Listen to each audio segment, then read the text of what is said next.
David Meyer lives with his family in Los Angeles, California, where he was an executive in the toy industry. He was married in 1980. In 1984, Vav Kislev, I have my first child, my wife and I, and he's premature. And we find out a few days later that he has Down syndrome. And he had complications at birth. He had some health issues. They wanted to do a transfusion. Our pediatrician didn't want to do the transfusion. We had a lot of issues. And then as he started to get healthier, 10 days later, my father-in-law dies unexpectedly. So we're going through all this, and we really, I mean, it's a devastating time, you know, losing my father-in-law, and then, you know, it was almost like, what else can you do, God? So my in-laws were from Montreal, and they used to winter in Florida. And I said, you know what? If the baby's healthy enough to travel, I said, why don't you come to New York with me? We'll spend, you'll come in for Shabbos, we'll spend Shabbos, and Sunday I'll try to get Yechidus with the Rebbe, get a bracha from the Rebbe for the baby. Now it's 1985, and you just don't get Yechidus with the Rebbe. But our good friend, Avremel Friedman, he says to me, I have an idea.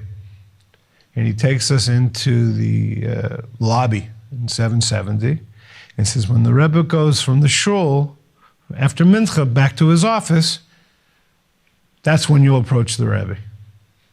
So it's quite a crowd of people thinking the same thing. And Avremel says, keeps pushing, says, don't let anybody get out in your way, just stand there. And of course, when the Rebbe comes out, you're speechless. Well, you're not going to say anything, you know.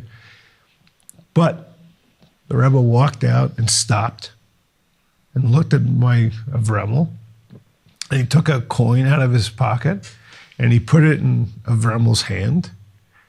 And because he was with Down syndrome, they don't have muscle tone till much later. He couldn't grab it, and the coin dropped.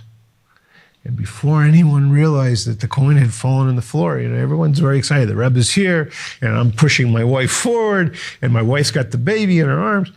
The Rebbe stoops down, picks the coin up off the ground, puts it back in my Avremel's hand, and he folds the hand over with his hand, and he leans over to my wife and says, these are my generals. You shouldn't worry.